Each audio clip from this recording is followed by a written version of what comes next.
자, 안녕하십니까. 정보통신 산업기사 2023년도 1회차 기출문제를 풀어보도록 하겠습니다.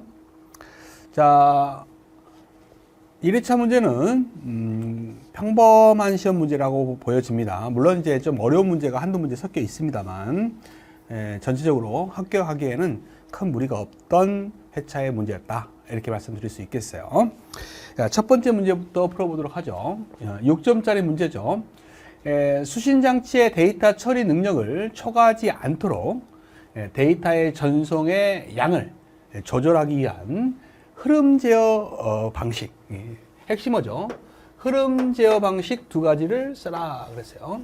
이거는 그동안 이제 많이 출제됐던 문제이기 때문에 어떻게 보면 보너스 문제라고 할 수 있죠. 그래서 흐름 제어 방식에는 크게 이제 한 세 가지 정도가 있는데, 그 중에 대표적인 방식이 슬라이딩 윈도우 방식이 있어요. 그 다음에 스탑 앤드 웨이트 방식이 있습니다. 우리말로 정지대기 방식이라고 이렇게 불러요.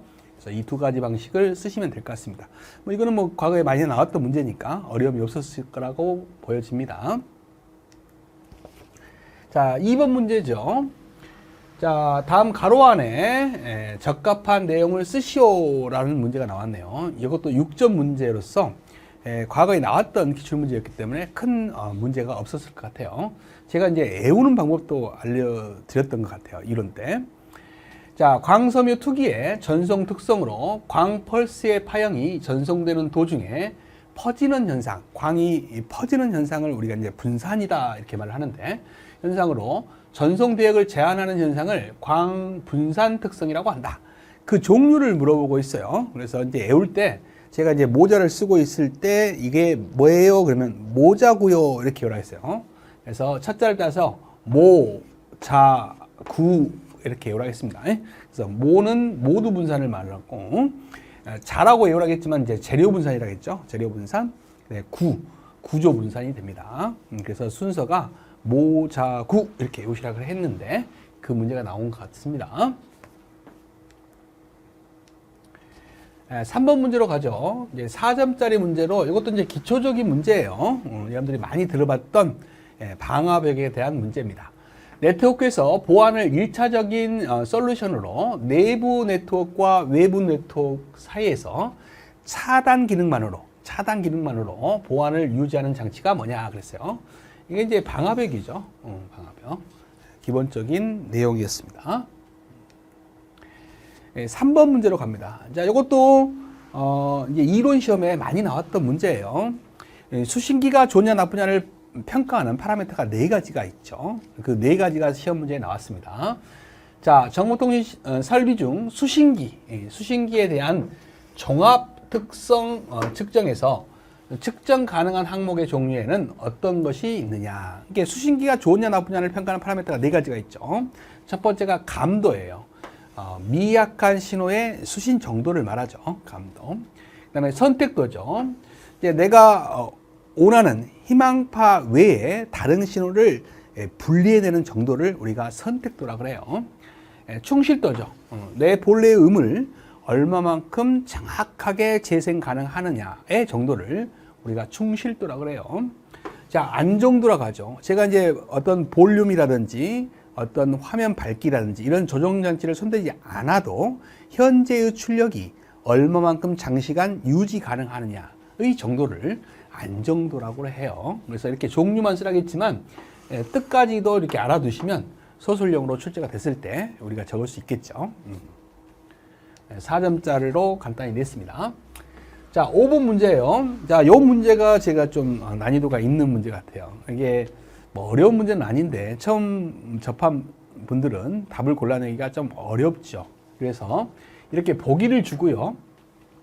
케이블 TV의 통상 점검 보수는 주로 외관적인 점검과 단말 신호 레벨 측정 및 화질 점검 등 수신점 설비 점검과 전송계 점검, 그리고 가입자계 점검이 있다. 다음 중 전송계 설비 점검에 대해서 수행해야 될 점검 항목들을 6개만 찾아라 그랬어요. 그러니까 이제 여기서 봐야 될 거는 전송계잖아요.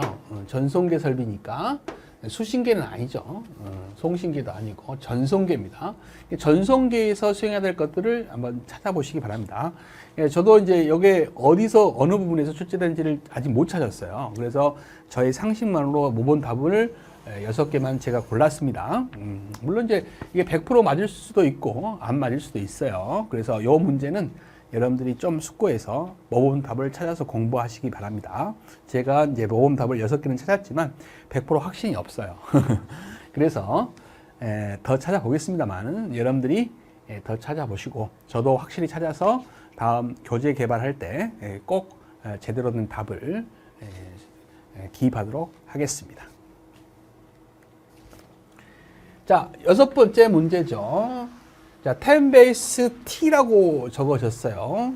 그래 놓고 전송 매체하고 세그먼트 길이하고 그 다음에 전송 속도를 물어보는 이 보너스 문제에 해당되겠습니다. 이론에도 많이 나오고 그 다음에 필답형에도 자주 나왔던 문제죠. 앞에 있는 10이라고 있는 것은 전송 속도죠. 단위는 메가 bps 단위예요. 그래서 10이라고 적혀 있으니까 10 메가 bps가 전송 속도의 값이 되겠죠. 그 다음에 베이스는 베이스밴드 전송을 말하는 거죠. 전송 방식을 말하는 거예요.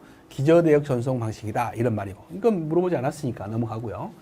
T는 전송 매체죠. 트위스트 페어라고 해서 꼬임선을 말하는 거예요. 그래서 여기서 이제 10 베이스 T라고 해서 꼬임선이라고 쓰시면 안 되고요. 표준형으로 꼬임선 중에서 UTP를 사용하고 있어요. 그래서 UTP 케이블이라고 적어주시는 게 더 정확한 답이 됩니다. 물론 이제 T의 약자를 따서 트위스트 페어라고 써도 어느 정도 답을 인정해 줄 수는 있겠지만 지금 표준으로 UTP 케이블을 쓰고 있기 때문에 답을 쓰실 때는 UTP 케이블이라고 써 주시기 바랍니다. 그 다음에 이제 거리가 안 주어졌죠. T가 안 적혀져 있고 D가 숫자가 적혀져 있으면 기본 단위가 100m니까 거기다가 100m를 곱하셔가지고 세그먼트 길이를 구하시면 되는데 여기는 적혀져 있지 않잖아요. 그러면 기본 길이가 100m입니다. 그래서 세그먼트 최대 길이는 100m다 이렇게 적으시면 되겠습니다. 7번 문제로 가죠. 4자짜리 문제로 간단한 법규에 관한 문제예요. 이 문제는 이제 설계 도서에 관한 문제인데 설계 도서에 대한 설명을 쫙 해놨어요. 그래 놓고 가로에 들어갈 내용을 적어라 그랬습니다. 그래서 설계서라고 하면요.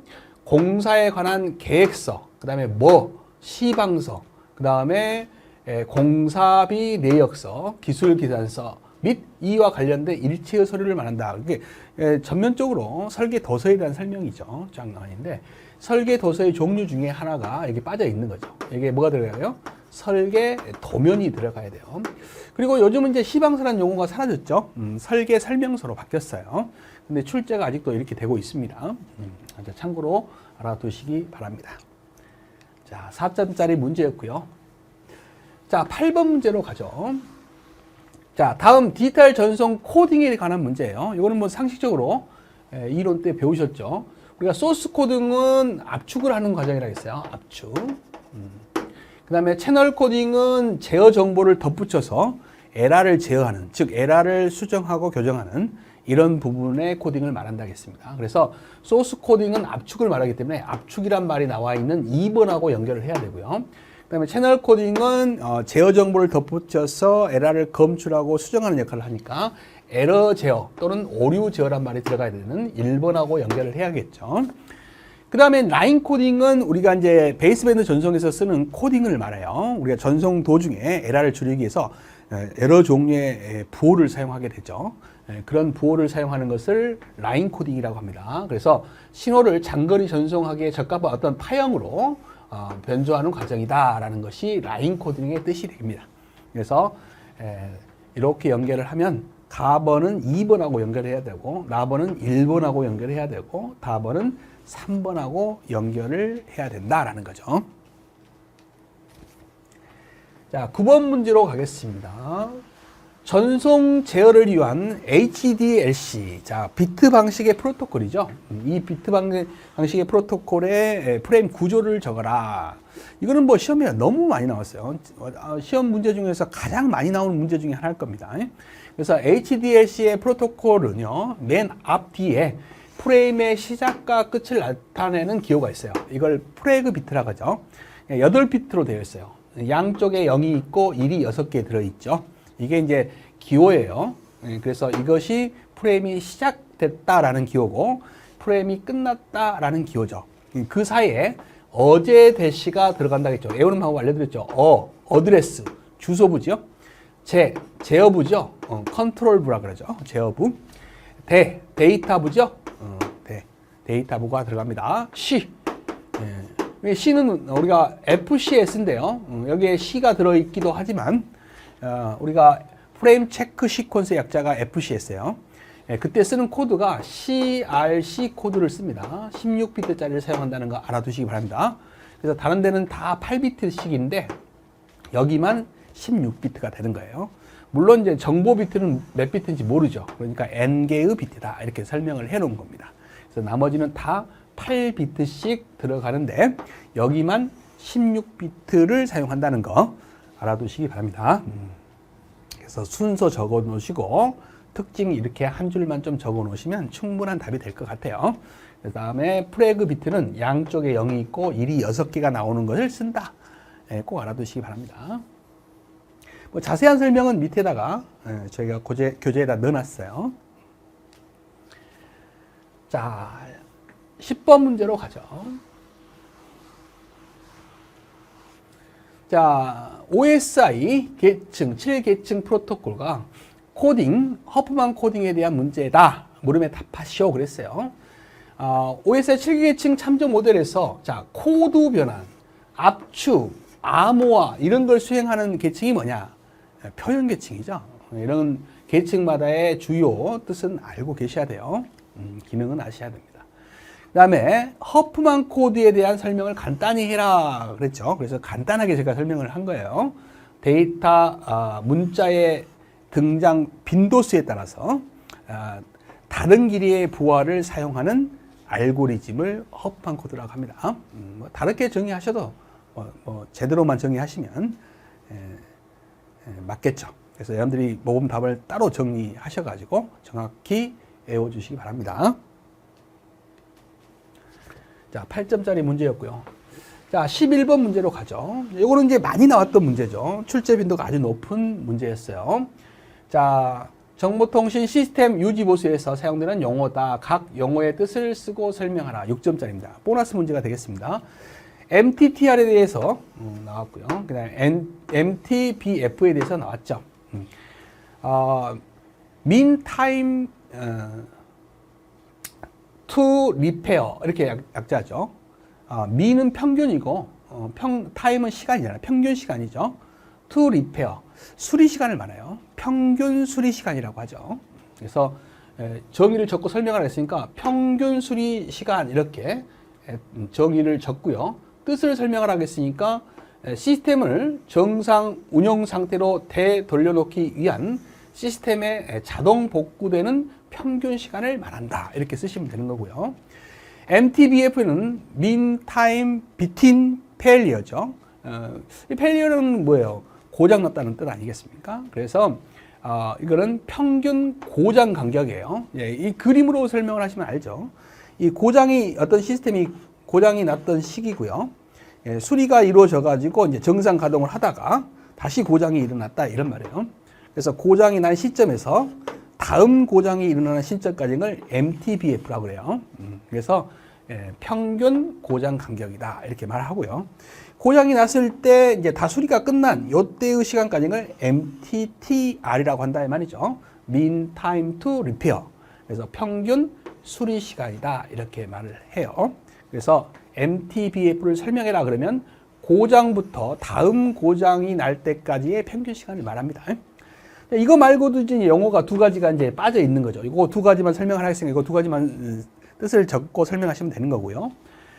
부연 설명으로 MTTF가 있고요. 그 다음에 MTFF가 있어요. 그래서 이런 것들을 또 써놨고요.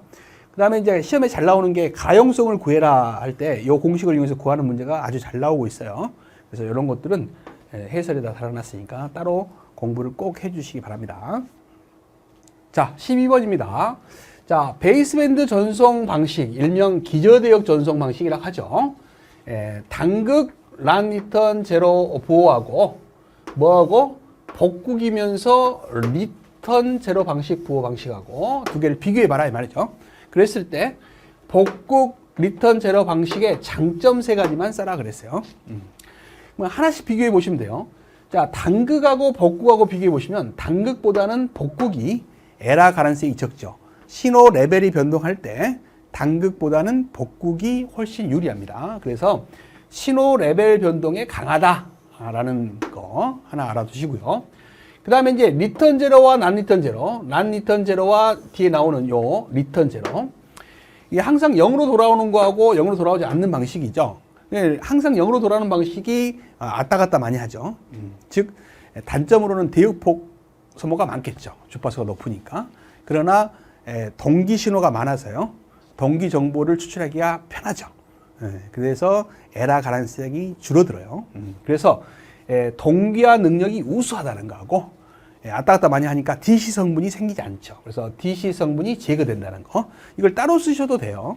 그래서 저는 한목에 두 개를 썼지만 DC 성분이 적게 생긴다라는 것도 장점이고요. 그 다음에 동기화 능력, 동기 정보가 많이 포함되어 있다는 것도 장점이죠. 그 다음에 이제 파형 왜곡에 영향을 덜 받는다는 것도 이런 복국이면서 리턴 제로 방식의 장점이 돼요. 그래서 중요한 장점 세 가지를 썼습니다. 그러면 단점도 알아두셔야죠. 아까 말씀드렸던 비용 측면에서 당극보다 복국이 많이 들죠. 비용이 좀 비싸다는 거. 그 다음에 왔다 갔다 많이 하기 때문에 난 리턴 제로보다 리턴 제로가 왔다 갔다 많이 하기 때문에 주파수가 높아요. 그러면 대역폭 소모가 많죠. 그래서 대역폭 소모가 많다라는 단점 알아두시면 좋겠습니다. 자, 6점짜리 문제였습니다. 자, 13번 문제로 가죠. 자, PC에서 아래 출력된 메시지는 무엇을 측정하기 위한 것이며 어떤 명령어를 사용했겠느냐라는 거죠. 자, 요 내용들을 쭉 보시면요. 경로들이 나와 있어요. 네트워크상에서 경로가 소개가 되고 있습니다. 일명 라우팅 테이블의 내용들이 좀 보이는 거죠. 그래서 이 라우팅 테이블의 내용을 이렇게 출력해주는 명령어가 뭐냐 이렇게 물어보는 거예요. 그게 바로 라우트 프린트라는 명령어입니다. 그래서 명령어는 라우트 프린트가 되겠고요. 설명으로 이런 게 나와 있죠. 네트워크 경로를 확인하는 과정이다라는 거예요. 다르게 말하면 라우팅 테이블 정보를 확인해 보는 과정이다. 이렇게 쓰셔도 될 것 같습니다. 자, 14번 문제로 가죠. 법규에 관련된 문제입니다. 정보통신공사의 안전을 위하여 가공통신선의 지지물에는 취급자가 오르내리게 되는데 사용하는 발 디딤새 등을 지표상으로부터 약 몇 미터 이상의 높이에 부착을 해야 되냐 이런 말이에요. 답은 이제 1.8m니까 알아두시면 될 것 같아요. 법규는 외우는 거죠. 자, 15번 문제입니다. 자, 어떤 아날로그 신호가 0에서 8000Hz 사이에 주파수를 갖는다고 한다면 PCM 처리 과정에서 표본당 8비트로 표본을 뽑았다 이 말이죠. 이 신호를 디지털 PCM화 하고자 한다면 비트율은 어떻게 되냐. 우리가 비트율을 구하는 공식은요. 표본화 주파수에다가 뭘 곱해요? 표본화 주파수에다가 양자화 시 사용되는 비트수 또는 부화 시 사용되는 비트수를 곱하면 됩니다. 그럼 표본화 주파수는 이제 보내려는 신호의 제일 높은 주파수 2배로 뽑아야 되니까 8000의 2배죠. 그래서 2 곱하기 8000이 될 거고요. 8000이 되겠고. 비트수는 어떻게 되는 거예요? 비트수는 8비트 이렇게 8비트로 뽑았다 그랬으니까 8비트가 되겠죠. 8비트. 그럼 이거 계산하시면 되는 거예요. 그럼 이게 이렇게 곱하면 88에 64죠. 이렇게 되고요. 거기다 2를 곱하면 자, 12800이 나오네요. 그래서 BPS가 되고 이것을 키로 BPS 단위로 고쳐라 그랬으니까 키로는 03개를 딱 빼면 128 키로 BPS가 나오겠네요. 그래서 이와 같이 비트율을 계산할 수 있습니다. 그래서 계산 과정을 이렇게 적어 주셔야 돼요. 자, 15번으로 갑니다. 자, 아래 그림과 같은 중계 회로에서 송단의 전압 45V라고 친절하게 그림에도 나타냈네요. 수단의 전압 0.45V라고 친절하게 나타냈어요. 송단 감쇄량이 17dB다. 그러니까 이 감쇄량을 나타내 준 거죠. 그래서 이제 마이너스로 표시하면 되겠습니다. 그 다음에 수신 감쇄량은 13dB예요. 그래서 마이너스로 감쇄량이니까 표시하면 되겠고요. 총 감쇄량을 구하시오 그랬어요. 그래서 이 중계기의 감쇄량은 얼마냐 이렇게 물어봤고, 그 다음에 총 감쇄량은 얼마냐 이렇게 물어본 거예요. 먼저 입력단의 전압이 45고 출력단의 전압이 0.45V니까 45V고 0.45V니까 이걸 가지고 전체 이득을 한번 구해보죠. 자, 전압이니까 몇 녹을 치야 되냐면 20녹을 치야 돼요. dB로 구하기 위해서. 입력분의 출력이니까 45분의 0.45를 계산해야죠. 자, 그러면 20로그고요. 자, 45를 약분하면 0.01이니까 100분의 1이 되죠. 0.01이니까. 100분의 1은 어떻게 돼요? 20로그 10의 마이너스 2승이 되죠. 그럼 마이너스 2승 앞에 가면 마이너스 40이 되고, 로그 10은 1이니까 마이너스 40dB가 됩니다. 그래서 전체 손실은 40dB가 되죠. 그러니까 계산은 마이너스 40dB가 나오지만 여기서 물어볼 때 총 감쇄량을 물어봤잖아요. 그러면 40dB가 감쇄됐다 이렇게 답을 해야 되는 거예요. 감쇄가 얼마나 됐냐 그랬는데 마이너스 40dB라고 하면 이득이 돼버립니다. 그래서 총 감쇄량은 얼마냐? 그럼 40dB가 감쇄량. 아까도 말씀드렸잖아요. 여기에 17dB가 감쇄됐는데 여기다 적어놓은 것은 17dB라고 적었잖아요. 그러듯이 총 감쇄량을 물어보면 40dB가 감쇄됐다 이렇게 답을 하시는 거예요. 그래서 답은 40dB가 되고, 그 다음에 여기 있는 중계기는 감쇄량을 또 물어봤잖아요. 그러면 전체 감쇄량이 마이너스 40dB가 나왔으니까 이걸 다 더하면 마이너스 40dB가 나와야 돼요. 자, 여기는 17dB라고 적혀 있지만 실제로는 마이너스 17dB라고 해야 되죠. 감쇄량이니까.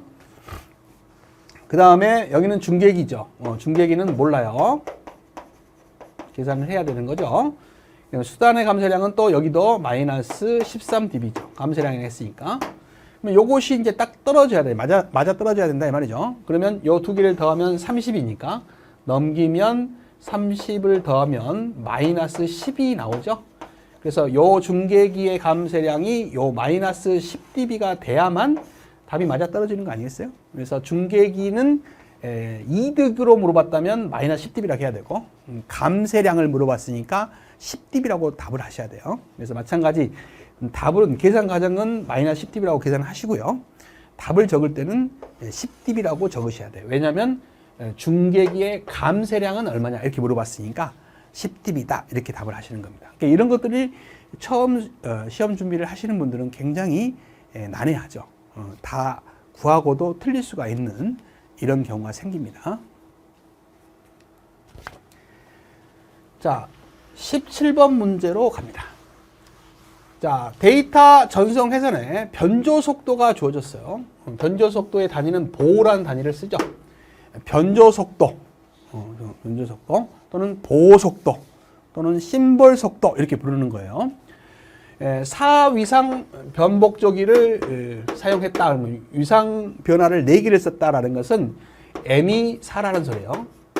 신호의 상태 개수가 4라는 겁니다. 그러면 한 번에 보낼 수 있는 비트 수는 로그 2의 m진으로 구하니까 로그 2의 4를 계산하면 여기 2가 나오죠. 한 번에 보낼 수 있는 비트 수가 2비트라는 거예요. 그랬을 때 비트율을 구해라 라는 겁니다. 그래서 BPS는 자, N 곱하기 B라는 공식이 있죠. 이런 공식은 꼭 알아둬야 됩니다. 보호 속도에다가 한 번에 보낼 수 있는 비트 수를 곱하게 되면 데이터 신호 속도가 나온다. 이런 관계식은 시험에 아주 잘 나오는 대표적인 문제 아니겠습니까? 자, 그래서 이제 보호 속도가 주어졌어요. 2400이라고 주어졌고, 이제 한 번에 보낼 수 있는 비트 수는 2라고 구했죠. 그래서 4800이라는 값이 나오게 됩니다. 그래서 답은 4800 bps가 되는 거죠. 항상 답을 쓰실 때는 단위까지 정확히 쓰셔야 된다 그랬어요. 자, 이렇게 해서 이번 시험 문제는 총 17문제가 나왔습니다. 그래서 과거에는 20문제가 꼭꼭 채워지는 출제 경향을 보이고 있었지만 요 근래에는 이렇게 17, 18문제가 많이 출제가 되고 있어요. 자, 그동안 고생 많으셨습니다.